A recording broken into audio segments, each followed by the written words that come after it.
Welcome to the channel. In this video, I am going to talk about 5 things to watch during Black History Month and beyond. You may say, Colette, look, Black History Month is almost over with and you doing this video. I know you guys, I know. Some good ones to talk to you about. So let's just get into it. The first one is Master. Master is a 2022 movie starring Regina Hall about the first Black master of an elite New England university. The movie chronicles the lives of 3 women as they attempt to find their place within the confines of a PWI, or predominantly white institution. With elements of horror, the film touches on themes such as microaggression, tokenism, and cultural appropriation, as well as other complex socially charged topics.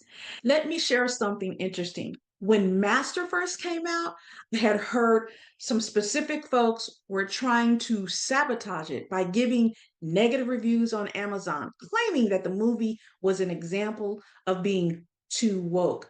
Needless to say, I totally disagree. So much so, I wrote a very long review on Amazon.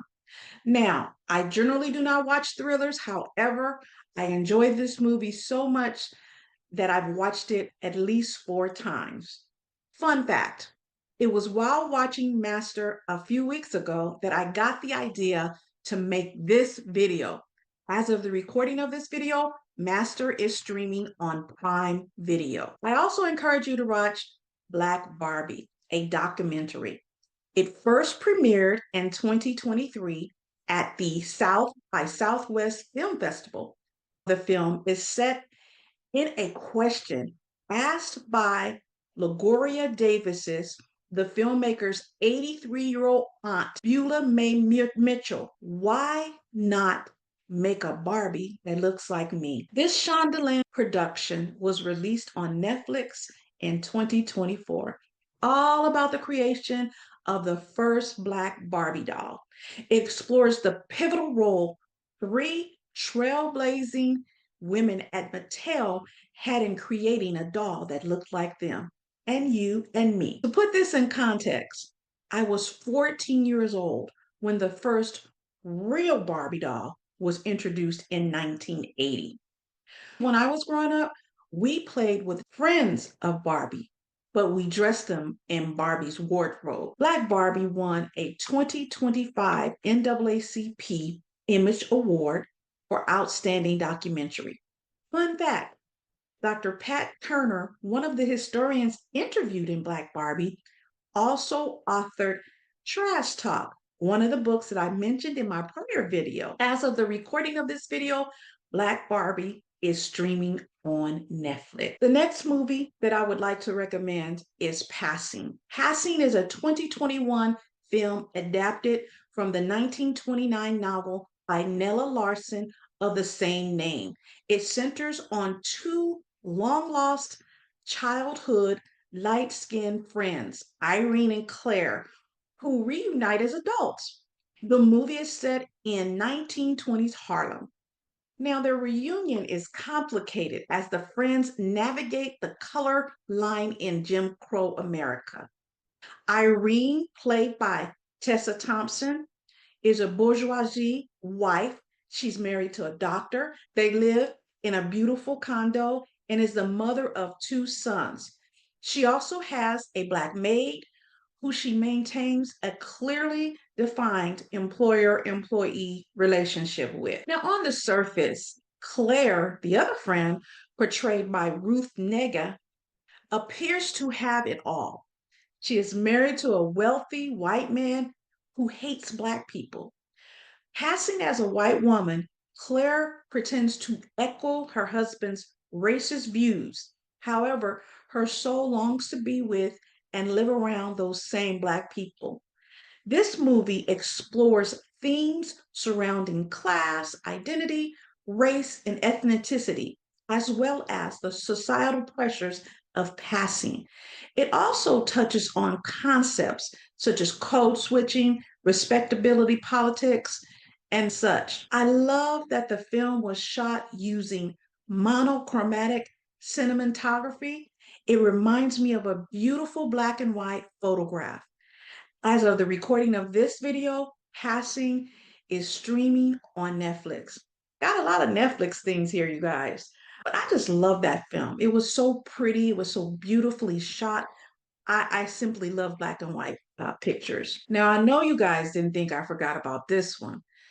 The 6888 is a 2024 movie directed by Tyler Perry. It's based on true events about the 668 Central Postal Directory Battalion. It was the first and only Women's Army Corps, or WAC, unit of color to serve in Europe during World War II.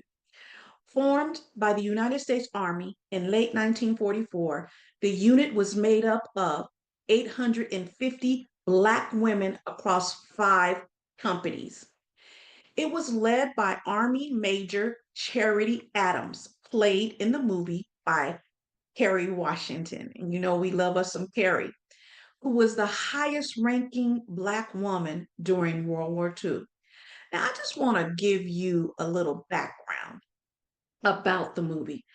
Mel was crucial to the lifeline for the approximately 7 million service members, Red Cross workers, and government personnel. It helped them to stay connected to their loved ones back home. It increased the morale of those who were serving in World War II. However, due to a shortage of qualified postal officers, there was a significant backlog of letters and packages and parcels, with some items delayed as long as 3 years. Now, you know that's crazy. It wasn't like today where our family members can call us and say, hey, did you get the package, or send an email? It wasn't like that. So you have people out there who are fighting, who are serving, who haven't heard from anyone back home. So can you imagine how demoralizing that must have been? Despite discrimination and war-torn conditions, within 3 months, the 6888, honey, sorted through more than 17 million letters and parcels, clearing a backlog that had been building for years ahead of schedule. I believe they gave them like 6 months to get this done. I don't remember, but you know how we do it. We're going to do it early and under budget. So that's what we do. I want to give you a fun fact. As of the recording of this video, 2 of the 6888 still survive: Major Fanny Griffith McClendon and Anna Mae Robertson. You can get a little information about most of these women that serve by clicking on their names on the family search of the 6888 memorial page. I will link the memorial page in the video description below. I also want to mention that there is a PBS documentary on the 6888. I will also link that video in the description as well. As of the recording of this video, the 6888 is streaming on Netflix. I also encourage you to look at Great Migration, A People on the Move. Is a 2025 PBS docuseries created by the great Dr. Henry Louis Gates Jr. It's about the Great Migration that took place in the United States of America when approximately 6 million Black Americans migrated from the Deep South to the North, the Midwest, and the West between 1910 and 1970. I was born in 1966, so it stopped 4 years after I was here on the planet.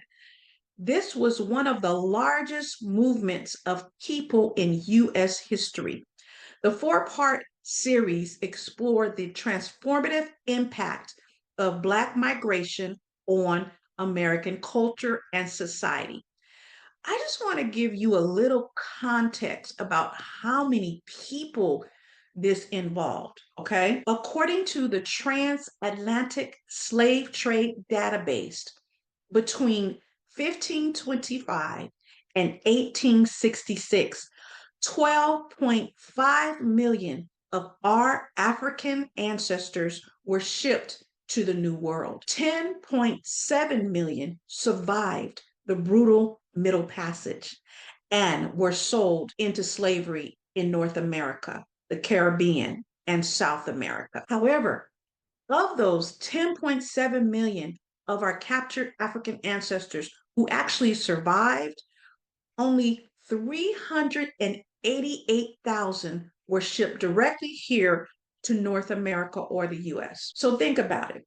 388,000 of our ancestors were brought here in chains, okay, to be enslaved. Then during the Great Migration, 6 million of our recent ancestors left the South. Now, most African Americans in the US still live in the South, but 6 million of us left. Just to share a little personal family background, one side of my family left the South, Louisiana, and they migrated to Washington State, where they worked and lived on the Puget Sound. They worked in the, I believe it was the naval shipyard. Okay, and that was during World War II. So that's how my family ended up here in California, where many of us are today. We do still have quite a few relatives in the South. We, in fact, have a family reunion coming up on one side of my family in New Orleans, and we had a family reunion in New Orleans on the other side of my family. I think it was 2 years ago. So I still have family on all sides of my family in the South, like most Black people do. I also wanted to say, when we look at the number of individuals who were brought over to the Americas forcefully into Britain, UK, and all these places, many people don't realize that outside of the continent of Africa, most Black people live in, guess where? Brazil. The Portuguese were heavily involved in the slave trade. So that's why you have most Black people who live outside of the continent actually live in Brazil and they speak Portuguese. Okay. Thought that was just a nice, fun fact to share. I know the title says 5 things to watch, but I have to talk about this last one. I couldn't leave it out. Now, it's been around for a minute, but I had to remind you of this one, and it is Hidden Figures. Hidden Figures is a biological film that is loosely based on the nonfiction book Hidden Figures, The American Dream, and the Untold Story of the Black women who helped win the space war, written by Margot Lee Shetterly. It had its initial limited release in 2016 and premiered to the general public in 2017. Hidden Figures is about 3 pioneering female Black American mathematicians. Catherine Goebel Johnson, portrayed by Taraji P. Henson, Dorothy Vaughan, played by Octavia Spencer, and Mary Jackson, portrayed by Janelle Monáe. These women faced racial and gender discrimination when they worked in a segregated section of NASA's Langley Research Center in Virginia Beach during the 1960s as human computers. They performed complex mathematical calculations by hand, a crucial role before the widespread use of electronic computers. Their efforts helped the United States of America win the space race against the Soviet Union. The movie won a Screen Actors Guild Award for Outstanding Performance by Cast in a Motion Picture. As of the recording of this video, Hidden Figures is streaming on Netflix. It's also available via Prime Video. There you have it, my 6 things to watch during Black History Month and beyond. So you don't have to just do these things during Black History Month. You can continue to watch them all year round because we know we Black all year round and our history is being made all year round. If you missed 5 books to read during Black History Month and beyond, you can watch it by clicking on the information card that will appear somewhere in the video. Have you seen any of these movies? If so, do you plan to watch them again? What movies would you add to the list? Put your answers down in the comments. I would love to see them. And it would help us to see movies that maybe we haven't seen before. If you enjoyed this video, give it a thumbs up. It really, really, really helps the algorithm push this video out to others. Also, share it with somebody who you think can benefit from the material. And if you have not subscribed to the channel, hey, what you waiting on? Go ahead and subscribe now. Remember to hit the notification bell so that you are notified whenever I upload a video. Thank you so much for watching. I appreciate it. I will see you in the next video. Don't forget your popcorn.